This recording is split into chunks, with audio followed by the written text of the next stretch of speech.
ونستعينه ونستغفره ونعوذ بالله من شرور أنفسنا ومن سيئات أعمالنا من يهده الله فلا مضل له ومن يضلل فلا هادي له أشهد أن لا إله إلا الله وحده لا شريك له وأشهد أن محمدا عبده ورسوله يا أيها الذين آمنوا اتقوا الله حق تقاته ولا تموتن إلا وأنتم مسلمون يا أيها الناس اتقوا ربكم الذي خلقكم من نفس واحدة وخلق منها زوجها وبث منهما رجالا كثيرا ونساء واتقوا الله الذي تساءلون به والأرحام إن الله كان عليكم رقيبا يا أيها الذين آمنوا اتقوا الله وقولوا قولا سديدا يصلح لكم أعمالكم ويغفر لكم ذنوبكم ومن يطع الله ورسوله فقد فاز فوزا عظيما أما بعد فإن أصدق الحديث كتاب الله وخير الهدي هدي محمد صلى الله عليه وسلم. Bapak Ibu yang dimuliakan Allah Subhanahu wa taala, kita lanjutkan kembali kajian kita. Sekarang kita akan membahas lebih dalam tentang bagaimana kesyirikan itu dosa yang tidak diampuni oleh Allah Subhanahu wa taala. Karena pada pertemuan-pertemuan yang telah berlalu sudah disampaikan bahwa siapapun yang meninggal dalam keadaan tidak mempersekutukan Allah Subhanahu wa taala, pasti dia akan mendapatkan syafaat dari Nabi kita Muhammad sallallahu alaihi wasallam. Tetapi barang siapa yang meninggal dunia kemudian dia mati dalam keadaan mempersekutukan Allah Subhanahu wa taala, walaupun ibadahnya mungkin begitu banyak yang dia lakukan di atas muka bumi ini, tetapi ketika dia meninggal dunia dalam keadaan mempersekutukan Allah Subhanahu wa taala, dia tidak boleh sampai ke surga Allah Subhanahu wa taala. Karena dia meninggal dalam keadaan mempersekutukan Allah Subhanahu wa taala. Karena Allah Subhanahu wa taala telah berfirman di dalam surat An-Nisa ayat ke-48. A'udzu billahi samil alim minasy syaithanir rajim. Innallaha la yaghfiru an yushraka bihi wa yaghfiru ma duna dzalika liman yasha. Wa man yusyrik billah faqad iftara isman azima.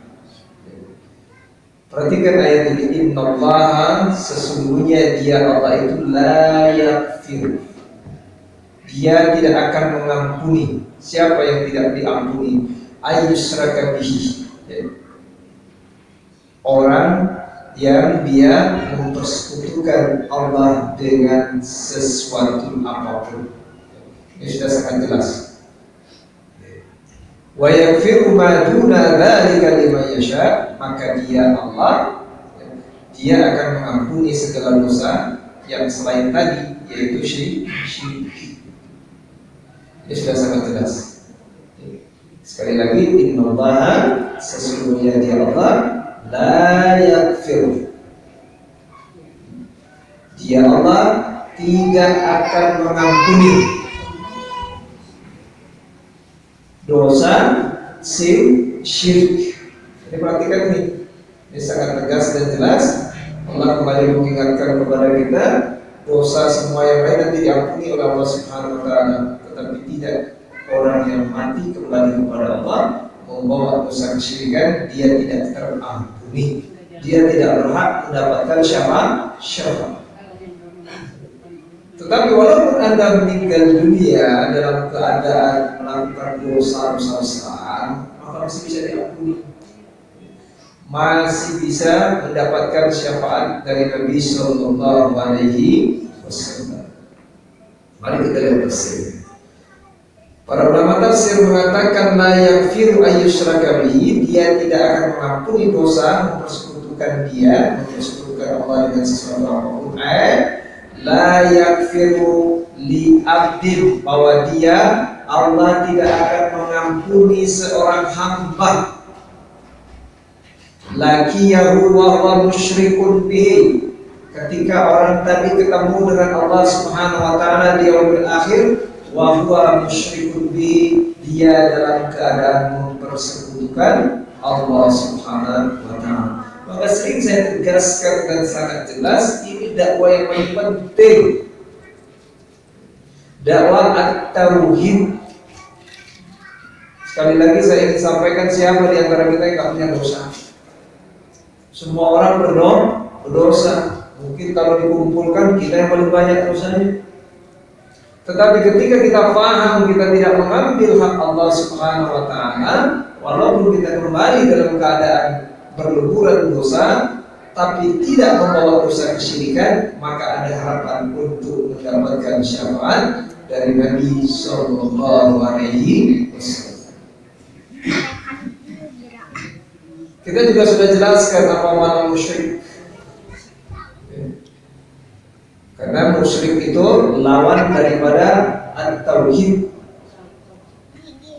Tauhid artinya menunggalkan Allah dalam ibadah, ifradullah bil ibadati. Sekali lagi, tauhid itu menunggalkan Allah dalam ibadah.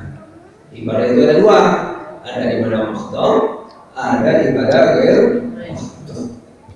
Ibadah mahdhah artinya ibadah yang langsung kepada Allah Subhanahu wa taala.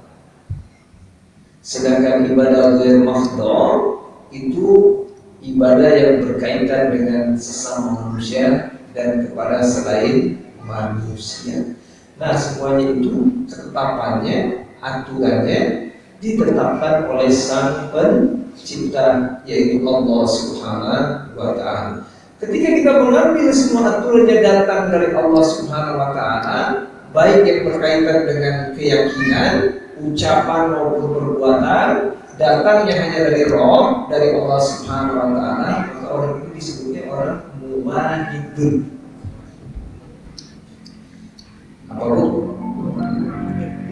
Muwahhidun, orang yang memandungkan Allah Subhanahu wa taala, itu disebutnya muwahhidun. Tetapi kalau orang yang mengambil banyak-banyak tandingan Allah, namanya musyrikun. Jadi ada muwahhidun, ada musyrikun. Kalau saya mengambil hanya satu, misalkan majikan, saya ini disebutnya muwahhid. Tapi kalau saya ambil majikan banyak, saya itu mempersekutukan begitu Pak, namanya musyrikun.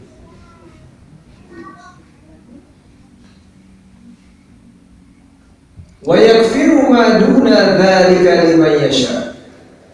Dan dia Allah akan mengampuni segala dosa selain daripada syirik.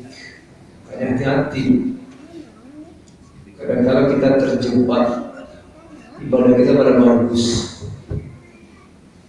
sholat, zakat, saum, kemudian ibadah-ibadah mahdhah yang lain kita kerjakan dengan baik sesuai dengan keikhlasan. Contoh Rasul yang ketiga, tidak memakan barang haram. Karena syarat diterimanya ibadah itu ada tiga. Yang pertama, ikhlas karena Allah. Yang kedua, sesuai contoh Nabi. Yang ketiga, tidak memasukkan mulut ke dalam mulut kita yang barang haram.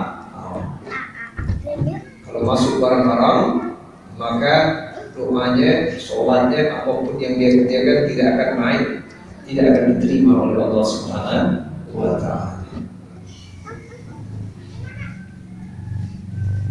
Nah, makanya hati-hati. Kemudian Allah Subhanahu wa Ta'ala mengingatkan kepada kita, Allah akan ampunkan semua dosa kecuali syirik. Makanya sering saya sampaikan, kajian tauhid itu sangat penting.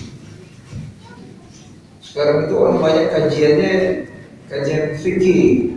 Yang nggak salah juga sih, kajian fikih itu kita harus paham. Tetapi kalau kita paham fikih, tapi tidak paham hak-hak Allah Subhanahu wa Ta'ala, percuma fikih yang kita kerjakan itu. Kenapa? Karena dia tidak akan naik menjadi amal soleh. Karena Allah telah mengingatkan pada ayat yang sering kita bacakan, wa laqad uhiya ilaika wa ilal ladzina min qablika la in asyrakta la yahbatanna 'amaluka. Sungguh telah diwahyukan kepada Muhammad dan kepada orang-orang sebelummu, pada nabi-nabi juga sebelummu, kalau kamu mempersekutukan Allah, putus segala amal soleh yang dikerjakan. Sholatnya nggak percuma, sholatnya. Walaupun dia sholatnya bagus, tetapi etika keyakinannya masih kacau balau, tidak akan naik menjadi amal soleh. Sholat, tapi masih percaya bahwa saya begini karena ada begini. Ini dagangan saya nggak laku ini gara-gara ada yang ngirim. Ini kan cuma ada sholat dulu kayak gitu. Tetapi walaupun Anda sholatnya melambung toh, tapi tetap meyakini sholat itu merupakan kewajiban, insya Allah Anda mati dalam keadaan tidak mempersekutukan Allah, masih ada harapan mendapatkan syafaat. Tapi ya itu tadi sudah kita sampaikan, Anda harus masuk terminal dulu, yaitu harus dicuci dulu, dibersihkan dulu, dimasukkan ke dalam neraka dulu, baru dikeluar.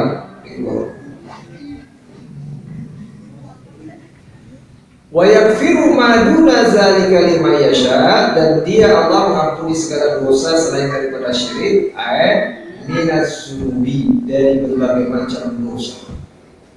Pokoknya Anda dosa, meninggal dunia, Anda berdosa, kemudian Anda meninggal dunia, kemudian Anda tidak mempersekutukan Allah, Anda masih bisa dapatkan syafaat. Karena jelas hadis Nabi dalam riwayat Imam Ahmad, syafaatku kata Nabi untuk pelaku dosa besar. Dosa besar itu sampai 70 banyak ya. Kata Ibnu Abbas tidak hanya 7 sampai 70 dosa besar. Dan kemudian Anda mati dalam keadaan mengerjakan salah satu dosa besar tadi, tetapi Anda tidak mengambil hak Allah, mempersekutukan Allah, maka masih ada harapan dapat syafaat. Tapi sebaliknya Anda tidak pernah mengerjakan dosa besar atau dosa kecil, tetapi Anda mengambil hak Allah Subhanahu wa Ta'ala, amal-amal Anda gugur, tidak naik menjadi amal soleh. Kita lanjut. Lima yasha, bagi siapa yang dikehendakinya, min ibadihi, dari kalangan hamba. Kemudian kata para ulama, waqad waradat ahaditsun muta'alliqatun bihazihil ayatil kalimati fala naskuru minha ma tasir. Sehubungan dengan makna ini banyak hadis yang berhubungan dengannya dalam keterangan-keterangan. Maka kata Ibnu Katsir, kami ketengahkan sebagian darinya yang mudah didapat. Perhatikan hadis. Ini hadis diriwayatkan oleh Imam Ahmad. Qala Rasulullah sallallahu alaihi wasallam, Nabi sallallahu alaihi wasallam bersabda, ad-dawawinu indallahi thalathatun. Kitab-kitab dalam catatan amal perbuatan di sisi Allah itu ada 3 macam. Ini sekali lagi catatan amal itu ada 3 macam. Yang pertama kata Nabi, kitab catatan yang tidak diindahkan oleh Allah adanya barang sedikit pun. Itu yang pertama. Jadi catatan tapi dicuekin. Yang kedua, kitab catatan yang tidak dibiarkan oleh Allah barang sedikit pun darinya. Dan yang ketiga, catatan yang tidak diampuni oleh Allah Subhanahu wa ta'ala. Kemudian beliau sallallahu alaihi wasallam bersabda, adapun kitab catatan yang tidak diampuni oleh Allah ialah perbuatan mempersekutukan Allah. Jadi sekali lagi ya. Kata beliau, fa'amad diwanu allazi la yaghfirullah fasyirku billah. Adapun kitab catatan yang tidak diampuni oleh Allah ialah perbuatan mempersekutukan Allah. Karena Allah Subhanahu wa ta'ala telah berfirman kepada Allah Azza wa Jalla, innahu may yusyrik billah faqad haramallahu alaihi jannah. Bahwa Nabi Allah Subhanahu wa ta'ala berfirman, sesungguhnya Allah tidak akan mengampuni dosa syirik. Maka barang siapa yang mempersekutukan Allah, faqad haramallahu alaihi jannah, Allah akan haramkan dia untuk masuk surga. Jadi kalau udah syirik udah jelas tidak akan bisa masuk surga. Yang berikutnya juga, wa amman diwanu allazi la ya'allahu bi syai'an fazulmul abdi nafsahu fima bainahu wa baina rabbih. Adapun mengenai kitab catatan yang tidak diindahkan oleh Allah barang sedikit pun berkaitan dengan perbuatan aniaya seorang hamba pada dirinya sendiri, menyangkut dosa antara dia dengan Allah, seperti tidak sahur sehari atau meninggalkan suatu sholat, maka sesungguhnya Allah mengampuni hal tersebut dan memaafkannya jika Allah berkehendak. Jadi kalau dosa dia dengan Allah seperti tadi, seperti misalkan diperintahkan untuk sahur, ternyata dia tidak sahur, itu terserah Allah. Maka Allah mengampuni tersebut dan memaafkannya jika Allah menghendaki. Adapun mengenai kitab catatan yang tidak dibiarkan oleh Allah barang sedikit pun darinya, maka menyangkut perbuatan aniaya sebagian para hamba terhadap sebagian yang lain, hukumannya ialah qisas sebagai sebuah kepastian. Jadi ada catatan yang pertama tadi berkaitan dengan kesyirikan, kemudian berkaitan dengan kewajiban dia terhadap Allah Subhanahu wa ta'ala, dan yang ketiga catatan yang berkaitan dengan sesama manusia. Nah, kalau yang nomor 1 sudah jelas tidak akan diampuni oleh Allah Subhanahu wa ta'ala. Kalau yang nomor 2 itu gimana aja? Kalau Allah mau mengampuni ya diampuni, kalau diazab ya diazab. Tapi kalau yang ketiga tadi, nah ini susah. Makanya yang paling berat perhitungannya nanti di hari akhir itu hubungan dengan sesama manusia. Kalau saya melakukan dosa kepada Allah, misalkan meninggalkan sholat, maka kewajiban saya pertama apa? Memohon ampun kepada Allah Subhanahu wa ta'ala. Selesai, insya Allah Allah mengampuni, karena Allah Maha Pengampun. Tetapi kalau hubungannya dengan sesama manusia nggak bisa. Kalau saya ngambil barang Anda, maka pertama saya istighfar, minta ampun kepada Allah. Yang kedua saya datang kepada Anda, minta maaf. Yang ketiga saya harus balikin barang. Yang paling berat itu terhadap sesama manusia. Ataupun begitu sebaliknya, saya mencela Anda, saya minta maaf, kemudian ternyata ada yang dirugikan, saya harus mengembalikan kerugian. Itu paling berat. Makanya nanti di akhir itu setelah kita sampaikan kemarin, orang itu ibadahnya sudah sesuai sunnah, kemudian ikhlas, dia makan barang-barang yang halal, tapi ternyata dia kembali kepada Allah juga membawa dosa-dosa sesama manusia karena dia telah mencela si A, si B, si C, sehingga dosa-dosa si A, si B, si C itu ditimpakan kepada dirinya, pahalanya dikembalikan kepada orang-orang yang dia zalim. Ya kalau nggak cukup, kumaha bangkrut. Maka maaf saja ya, kita ini kadang-kadang mungkin sudah sesuai dengan sunnah, ikhlas, makan yang benar, tak hubungan dengan sesama manusia, sok goreng. Padahal kata Nabi apa? Bahwa dikinas dibulukin hasanin, pergauli manusia dengan akhlak yang baik. Kadang-kadang kita suka memandang orang itu sebelah mata, belum apa-apa sudah memandang negatif. Batur misalkan mau ngomong langsung negatif, malah benar di rumah kita mas haram, kita mukut gogok main haram ya, sudah negatif. Mungkin dia celah orang itu lebih banyak ibadahnya kepada Allah Subhanahu wa Ta'ala. Kemudian orang tadi membacakan hadis, kalau gogok peak pahala maneh sampai seperti gunung Uhud. Kalau miara anjing dalam tempat-tempat yang tidak diperuntukkan oleh Nabi Sallallahu Alaihi, seperti jaga kebun, berburu, kemudian misalkan jaga rumah. Kalau hanya untuk main-main doang, bakal beak, mana cuma pahala. Wow gitu. Sampai sebesar gunung Uhud.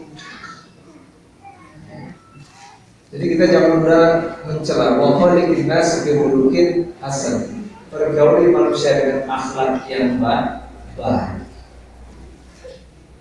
Pas kurang guys, nyarekan bantu dari ada udah beri.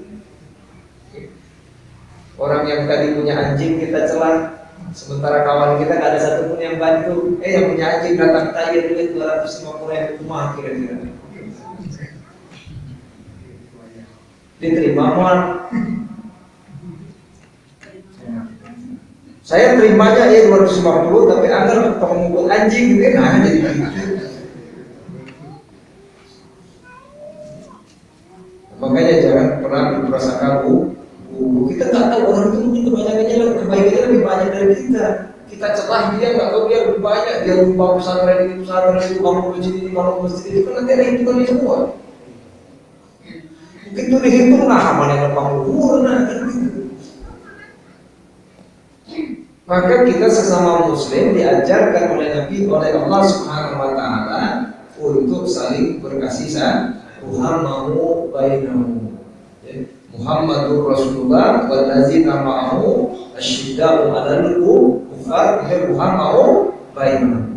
Jadi Muhammadu bainahu saling kasih sayang. Nah, kalau orang itu salah, ada bab yang dia perlu diberikan nasihat dan nasihatnya dengan cara-cara yang bil hikmah wal mau'izatil hasanah itu.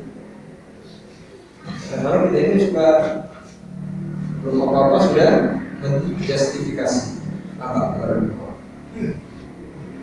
Sekarang kita lihat Pak Iwan dengan Azali, sibuk jadi misalkan ngurus kelapa benar si Iwan. Judul unggul kelapa arus nawar. Engkau harus keluar kayak ngomong.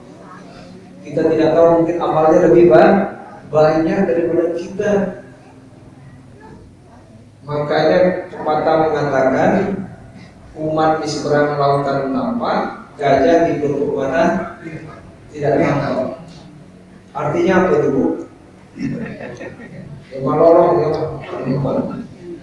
banyak gajah terkadang.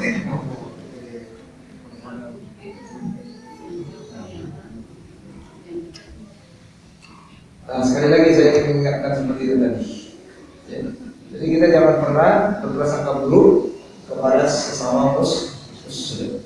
Kalau memang perlu kasih nasihat, diberi nasihat dengan cara-cara bil hikmah wal mau'izatil hasanah, supaya dakwah ini diterima. Kadang-kadang dakwah yang benar itu gara-gara menyampaikannya salah jadi nggak diterima. Begitu ngobrol sama orang langsung di mana hadisnya soal. Misalnya orang batuk bicaranya hadis, tiba-tiba ditekan mana hadisnya, mana dalilnya sih? Kayak gitu. Udah gitu ditekan lagi ngaji di mana?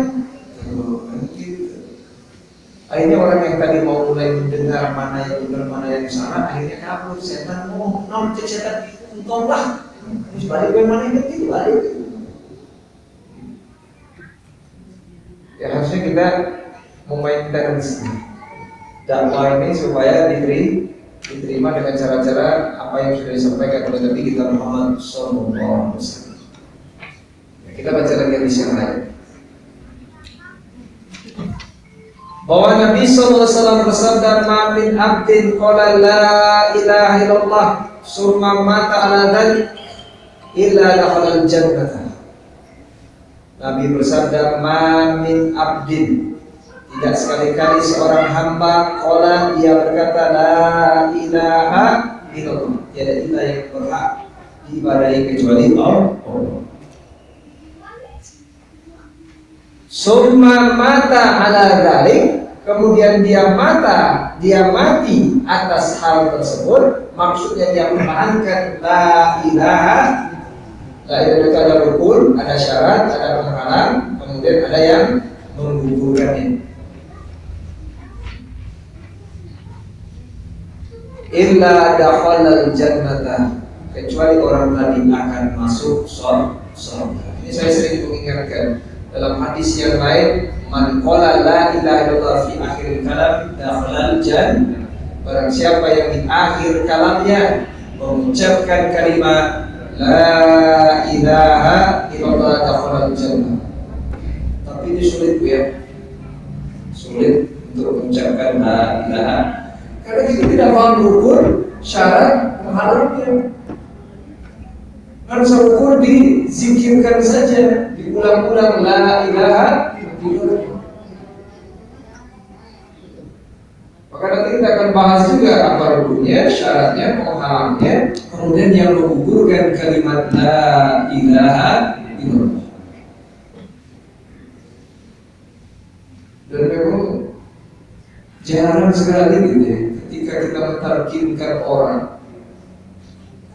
Ini juga saya pernah dapat informasi dari sekian, karena dia kerja di rumah sakit, sekian ratus orang yang mau meninggal ditalkinkan itu cuma 1-2 orang yang lancar la ilaha illallah. Yang lain itu nggak keluar. Itu kalau apa penyebabnya kira-kira ya? Karena la ilaha illallah hanya di mulut. La ilaha illallah, la ilaha illallah. Pak, ayah si pakai mobil saudara baru saya mati. La ilaha illallah dibaca jalan terus. La ilaha illallah percaya kene. Ada yang memberikan manfaat dan mudarat kecuali dengan izin Allah. Inna lillahi wa inna ilaihi raji'un. Ini sangat penting. Nanti sebenarnya kalau kita dengarkan hadis tadi, barang siapa pada akhir kalamnya mengucapkan kalimat la ilaha illallah dakhala jannah, artinya ujiannya sukses. Karena ujian yang paling akhir nanti kita semua hasil belajar kita dibuktikan ketika kita sakaratul maut. Kalau Anda mampu mengucapkan kalimat la ilaha illallah, berarti pelajaran Anda itu terus sebenarnya segitu. Walaupun Anda katakan metodologi itu, iya gitu, ditakutkan, itu keluar, berarti pelajaran salah segitu. Kan gitu. Walaupun guru belajarnya guru metodologi agama itu guru, manhajnya guru, begitu ditakutkan, keluar, berarti kesimpulan mana? Berarti apa yang dia pelajari dengan kenyataannya tidak sejalan. Tapi walaupun ada sedikit, saya kan sudah pernah sampaikan kemarin juga ada mobil saya. Dia cerita, aku sudah sedih sama saya kehilangan istri saya. Saya sudah sampaikan juga dari tahun 2019 saya sakit. Baru mulai belajar kami itu Ustaz, pengen belajar agama, istri sakit. Tapi istri saya ketika sakit itu doanya begitu saja. Semoga diberi kesabaran. Yang kedua, dengan datangnya sakit ini, semua dosa saya digugurkan. Gitu. Benar 2009 ketika 2020 sakit terus, nggak bisa berdiri. Cuma apa bonusnya yang diberikan oleh Allah? Kalau pulang dari rumah sakit, tiba-tiba istrinya nyolek suaminya. Apa katanya? Kalau dalam bahasa kita mungkin dia makin api atau apa, terus angkat begitu. Orang bukan kerja omano,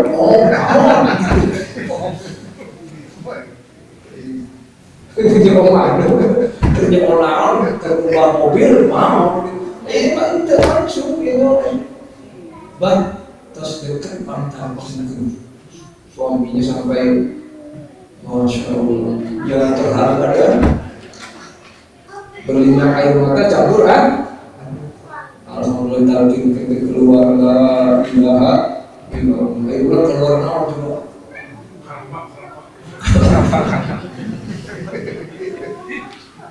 Masya Allah. Nah ini jadi renungan bagi kita semuanya. Artinya pelajaran terakhir itu nanti dibuktikan benar salahnya mampu nggak mengucapkan kalimat la ilaha. Dan ternyata begitu banyak orang yang tidak mampu mengeluarkan kalimat la ilaha, berarti pelajaran agamanya salah.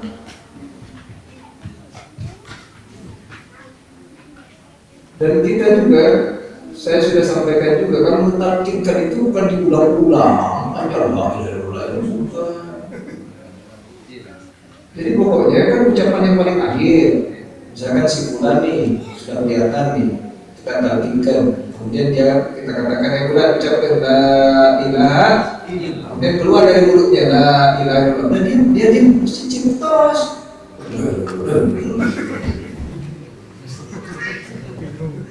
Bukan begitu mentalkinkan.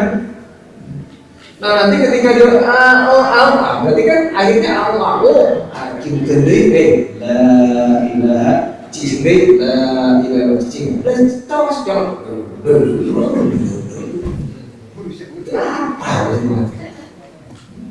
bukan begitu mentalkinkan mah bisikan itu saya jangan dicemil ayat lebih banyak Muhammad Rasulullah sallallahu alaihi wasallam.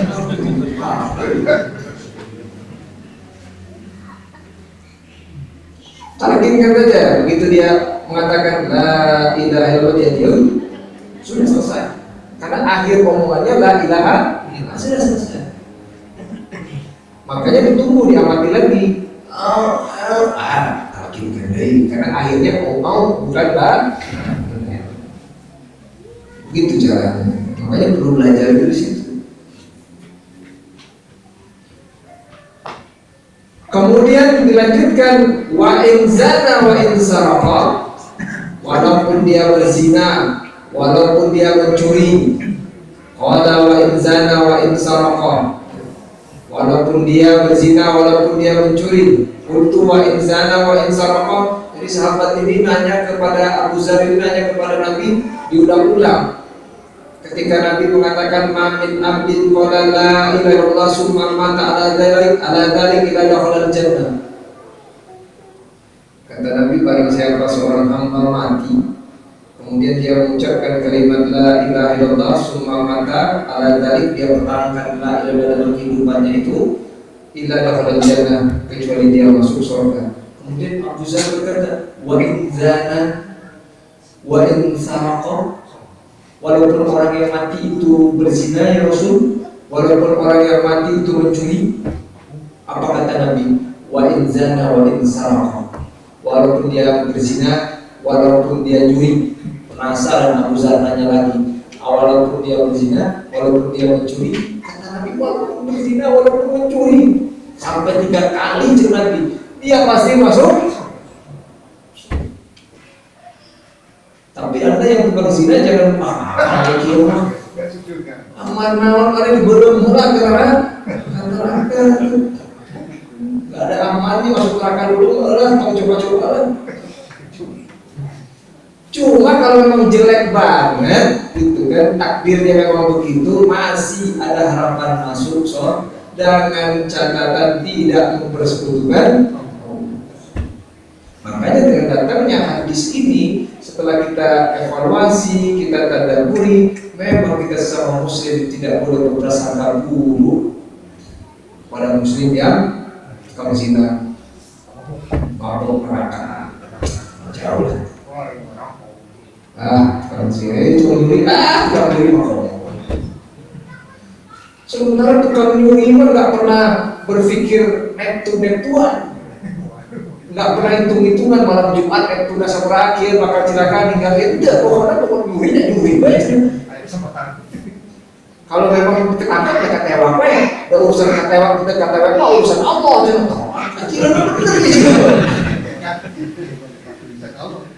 Urusan Allah katewa teh. Sementara tadi mau berprasangka buruk baru dengar ujung mah.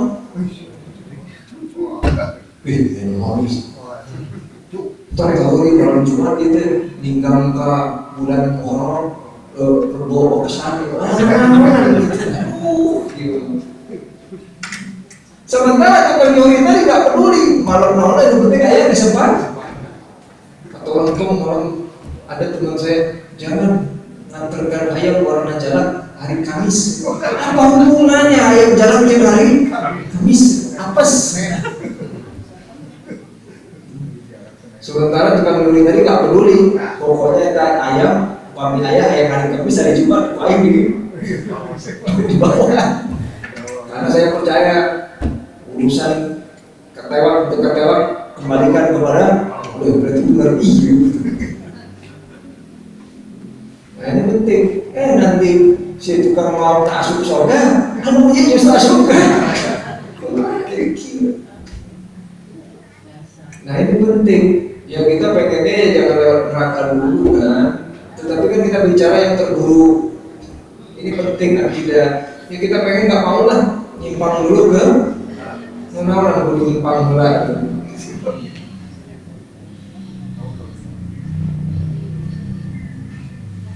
Makanya Allah Subhanahu wa taala berfirman di dalam Al-Qur'an, "Innallaha la yaghfiru an yushraka bihi wa yaghfiru ma duna dzalika liman yasha." Wa man yusyrik billah faqad dhalla dhalalan mubina. Itu dalam ayat yang lain. Yang tadi isman azimat, dalam ayat ini dhalalan mubina. Sesat yang sangat nyata atau sesat yang sangat jauh. Mari kita lihat apa sih maksudnya. Para ulama mengatakan kesyirikan adalah rajanya kesesatan. Sekali lagi ya, raja kesesatan itu apa? Kesyirikan. Makanya para nabi dan rasul itu diperintahkan untuk mengembalikan umat ini kepada penghambaan hanya kepada Allah Subhanahu wa taala. Bukan kepada patung, bukan kepada gunung, bukan kepada jin, bukan kepada bintang, bukan kepada hitung-hitung. Makanya Ibrahim diperintahkan oleh Allah Subhanahu wa taala, ingatkan bapakmu dan kaumnya. Tanyakan kepada mereka apa yang mereka sembah. Setelah ditanya, apa kata Nabi Ibrahim? Apa yang kamu sembah di bapak dan kaum? Mereka menyembah asnaman, patung. Dan mereka tekun dalam menyembah tadi. Padahal kalau dipikir patung itu siapa yang bikin? Kan aneh ya. Bikin kurang disembah kurang. Jadi karena pertama. Sama pada umumnya yang namanya kemusyrikan itu adalah cerita yang dibikin kemudian disebarkan. Jadilah dia sebuah keyakinan. Saya juga bisa bikin cerita. Makanya juga kalau kita misalkan saya mau kerja sama Iwan nih, misalkan kita bikin cerita bisa benar. Saya kan sudah pernah kasih contoh, kita bikin aja cerita. Wan saya dapat batu akik kan, Ini malam Jumat jatuh di langit. Terus mahal pasti itu. Mulai cerita. Nanti kamu bilang sama dia, kamu pinjam, ternyata ada teman kamu manis. Wah, udah payung. Selesai urusannya kan. Padahal cerita bohong. Karena Allah berfirman, wa may yusyrik billah faqad dhalla dhalalan ba'ida. Barang siapa yang mempersekutukan sesuatu dengan Allah, maka sesungguhnya ia telah tersesat yang sangat jauh. Maksudnya faqad salaka ghairu tariqil haqqi wa dalla 'anil huda wa bauda 'anis sawabi wa akhlaqa nafsahu wa khasaraha fid dunya wal akhirah wa fatathu sa'adah ad-dunya wal akhirah. Jadi sesungguhnya dia telah menempuh jalan selain jalan yang benar dan telah tersesat dari jalan hidayah, jauh dari kebenaran. Ini berarti membinasakan dirinya sendiri, merugi di dunia dan akhirat. Terlewatkan olehnya kebahagiaan di dunia dan di akhirat. Kemudian Allah Subhanahu wa taala berfirman, "Dzalika huwallah yahdi bihi may yasha min ibadihi walau asyraku la habitu anhum ma kanu ya'malun."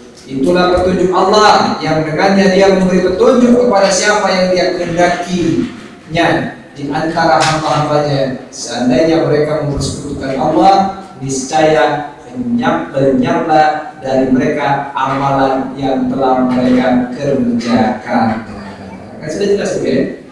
Jadi kalau Anda walaupun Anda kerjakan amal soleh, tapi Anda dalam keadaan mempersekutukan Allah, maka la habita anhum ma kanu ya'malun. Niscaya lenyaplah dari mereka amalan yang telah mereka kerjakan. Ini tauhid sangat penting.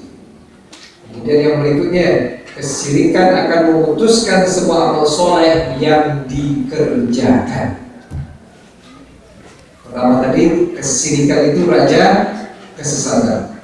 Yang kedua, kesyirikan akan memutuskan semua amal soleh yang dikerjakan. Ini berat sekali.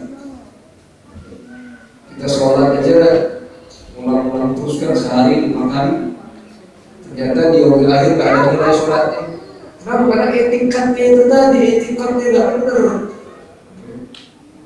Sekarang ini orang ini makin hari makin percaya sama paranormal.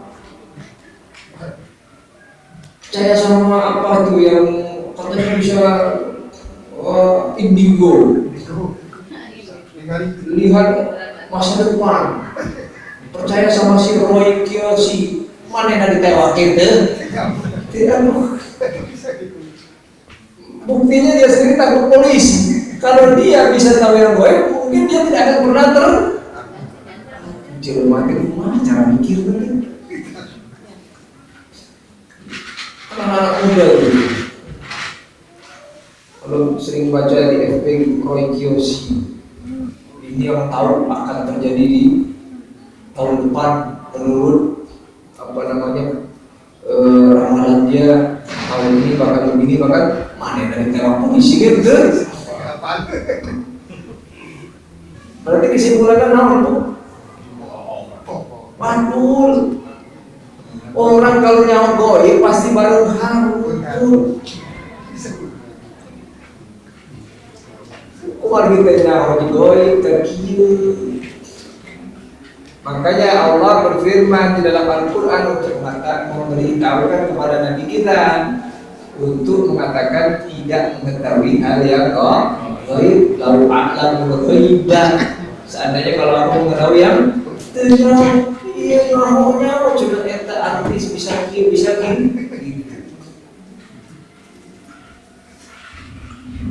Maka putus, amal-amal kita putus.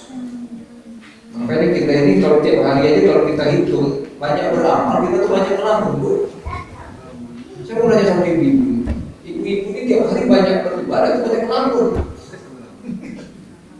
Atau sudah jalan tol tahap 4. Kan itu sebenarnya jalan tol tahap 4. kasaber deui nelayan. sugan we bakal kena rest area di kana. Lumayan pangosna itu. Tara mikirkan rumah ibadah orang makin hari makin baik. Kita tanya sama diri kita, apa kita suka ngapalkan Al-Quran, hadis? Ibu ngapalkan Quran, sudah berapa juz?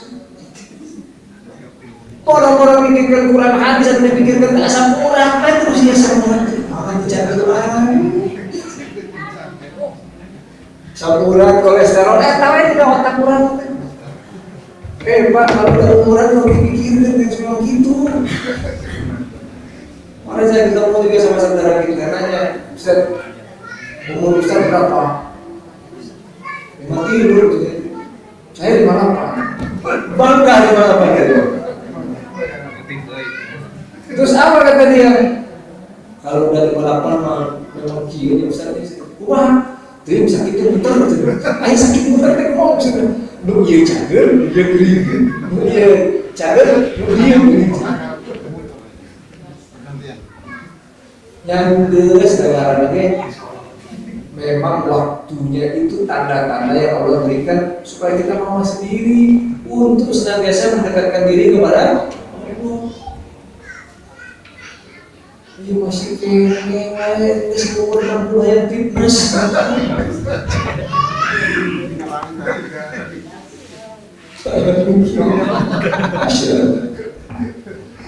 Yang fitness itu lah. Tak iya orang pahamkan dalam pada diri kita untuk tidak mempersekutukan Allah Subhanahu wa Ta'ala. Saya bilang sama saudara kita tadi, ya begitu, saya juga sama gitu deh. Kita hanya bisa mempertahankan saja.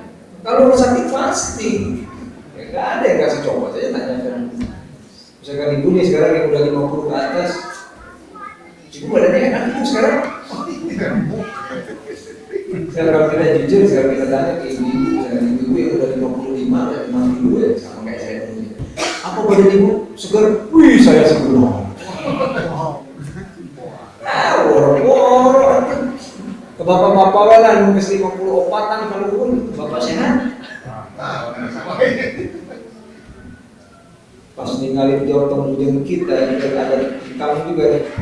Saya lihat di dalam tasnya, Bang, enak banget perawatan itu kan untuk waisan dan obat dia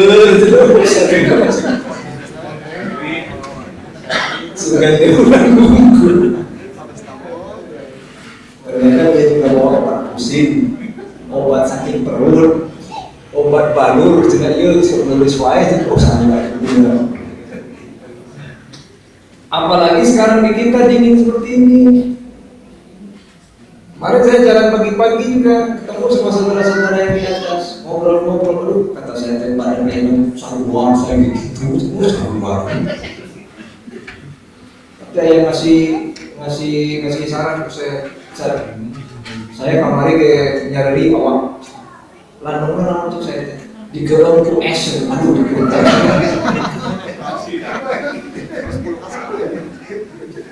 Yang bener ya cek saya teh, kurang coba, tong dicoba langsung semua itu semua cek saya. Bener gitu Pak Set.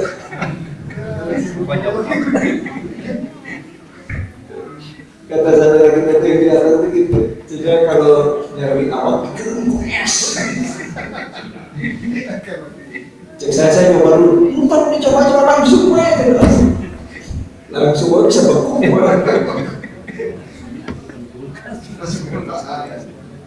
Ya akhirnya sudahlah dievaluasi aja. Ya nggak ada orang yang sehat terus. Nikmati saja. Yang penting itu kalau kita sakit, kita makin dekat kepada Allah, sakitnya benar. Kalau kita sakit makin jauh dari Allah, nggak benar. Begitupun kalau kita sehat, kita makin dekat kepada Allah, berarti benar. Kalau kita sehat makin jauh dari Allah, berarti tidak. Itu saja, nggak usah pusing. Nah yang penting itu sekarang ini, ya, kita pahamkan pada diri kita, jangan pernah mengambil hak-hak Allah Subhanahu wa Ta'ala. Kita bacakan ayatnya. Allah Subhanahu wa taala berfirman, "Wa laqad uhiya ilaika wa ilal ladzina min qablika la in asyrakta la yahbatanna 'amaluka wa la takunanna minal khasirin." Dan sesungguhnya telah diwahyukan kepadamu dan kepada nabi-nabi sebelummu, jika kamu mempersekutukan Allah, niscaya akan hapuslah amalmu dan tentulah kamu termasuk orang-orang yang merugi. Masya Allah. Mari kita lihat tafsir. Kemudian di dalam Az-Zumar ayat 64, "Qul afa ghairullahi ta'muruni a'budu ayyuhal jahilun." Katakanlah, maka apakah kamu menyuruh aku menyembah selain Allah, hai orang-orang yang tidak berpengetahuan?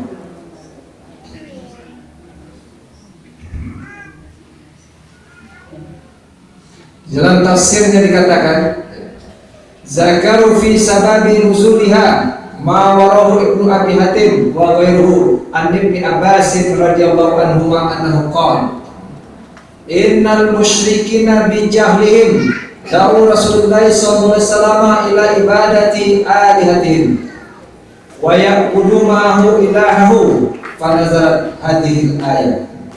Para ulama menyebutkan asbabun nuzul ayat ini berdasarkan apa yang telah diriwayatkan oleh Imam Ibnu Abi Hatim dan lainnya dari Ibnu Abbas, bahwa orang-orang musyrik yang karena kebodohannya menyeru Rasulullah untuk menyembah roh-roh mereka, dan mereka baru mau menyembah rohnya bila beliau mau menyembah Tuhan mereka.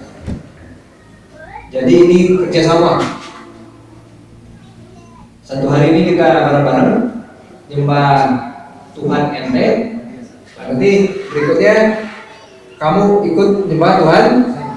Saya lihat di FB ini juga gitu. Gak tahu di satu tempat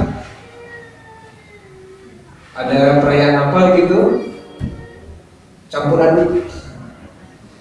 Jadi Muslim dan non Muslim sama-sama dalam satu tempat. Masya Allah. Ini sangat mengganggu sebenarnya akidah kita sebagai seorang yang beriman kepada Allah Subhanahu wa taala.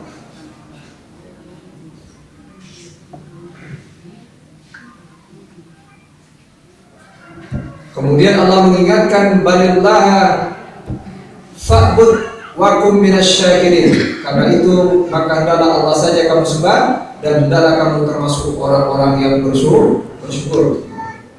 Maksudnya murnikanlah penyembahan itu hanya kepada Allah semata, akhlasul ibadah lillahi wahda la syarikalah. Maksudnya murnikan penyembahan itu hanya kepada Allah dan tiada sekutu baginya. Jadi tidak ada sekutu bagi Allah Subhanahu wa taala. Dan mudah-mudahan Allah Subhanahu wa taala memberikan kita kemudahan tidak pernah mempersekutukan Allah Subhanahu wa taala. Sekali lagi ini jaminan keselamatan kita. Walaupun kita mati dalam keadaan inzana wa insaraqah, ya. Dalam hadis yang lain, walaupun meminum minuman keras, insya Allah akan sampai ke surga Allah Subhanahu wa taala. Ketika kita mati, kita tidak menyekutukan Allah Subhanahu wa taala. Tetapi walaupun kita sholat, zakat, sahur, kamari kurban, batur kurban kambing begang, orang kambing gede, tapi itikadnya masih kene mengatakan ada yang bisa memberikan manfaat dan mudarat selain Allah, percuma ibadahnya. Saya kadang-kadang bingung juga dengan kita yang belajar itu. Di satu sisi kita sudah ngaji Al-Quran dan As-Sunnah, tetapi etikat kita sangat buruk, keyakinan kita sangat buruk. Datang ke satu tempat langsung diceritain apa gitu. Nikah dia bulu kieu. Nah jadi kieu belajar apa? Datang ke satu tempat ayah danau misalnya, jangan main-main ke danau itu. Masya Allah. Di dia tuh ayah buaya bodas. Kalau ditanya, eta informasi di mana buaya bodas cenah. Aduh percaya wae cenah. Jadi kumaha di dia wayangna kalau masuk ke danau ini perlu pakalan dulu tadi. Inna lillahi wa inna ilaihi raji'un. Padahal kalau mau menggunakan akal pikiran otak yang sehat, kita tanya eta buaya jadi sendiri atau ada yang menciptakan? Itu pasti dia akan berkata, ayah menikahkan dengan sama Allah. Maka Allah. Tapi nah asian ku buaya bodas tapi asian ku begitu terjemah otaknya kos. Makanya pemahaman tentang tauhid ini sangat penting agar kita kembali kepada Allah Subhanahu wa taala dalam keadaan qalbun salim. Karena Nabi Ibrahim telah mengingatkan kepada kita, apa kata Nabi Ibrahim memohon ampun untuk bapaknya. Kata Nabi Ibrahim, ya, waghfir li abi innahu kana minad dhalin wala tuzini yawma yubasud yawma la yanfa'u malun wala banun illa man atallaha biqalbin salim. Apa kata Nabi Ibrahim kepada bapaknya Azar itu? Ya Allah, sesungguhnya bapakku ini dalam keadaan kesesatan. Wala tuzini yauma yub'atsun, jangan kau hinakan aku nanti ketika yaumul yub'atsun, hari berbangkit. Di mana hari berbangkit itu tidak ada lagi manfaat malun wala balun, harta enggak manfaat. Kemudian juga anak-anak tidak illa man atallaha biqalbin salim, kecuali orang yang mendatangi Allah dengan qalbun salim. Qalbun salim artinya yang tidak mempersekutukan Allah Subhanahu wa taala. Karena intikat hatinya dia tahu persis tidak ada yang bisa memberikan manfaat dan mudarat kecuali dengan izin Allah Subhanahu wa taala. Mudah-mudahan apa yang saya sampaikan dalam manfaatnya kita lanjutkan terus nanti insyaallah. Karena kalau kita terus akidah kita, kadang-kadang akidah kita ini juga merosot tuh. Ayat apa kan seger ya? Kayak 3 poin merosot ini. Begitu di rumah sendirian, rusak deh akidah deh. Pas kita lagi ngulang begitu, malaikat maut dongkap, celaka bro. Aduh, innalillahi wa inna ilaihi raji'un. Baru naik mobil, tiba-tiba di starter nggak jalan mobil, tiba-tiba ada bau, jangan-jangan ya aduh. Padahal di antena juara pengawasan itu, bacaan Qurannya paling bagus, tapi keyakinannya hancur dan lembut. Makanya kalau kita naik mobil ada rasa-rasa nggak boleh enggak, kita jalan terus, nggak boleh pulang. Kata Nabi teruskan perjalanan. Ada orang ini mah gara-gara si mama pakai batik gitu. Apa hubungannya si mama jadi si batik? Ya Allah, rusak benar tidak boleh.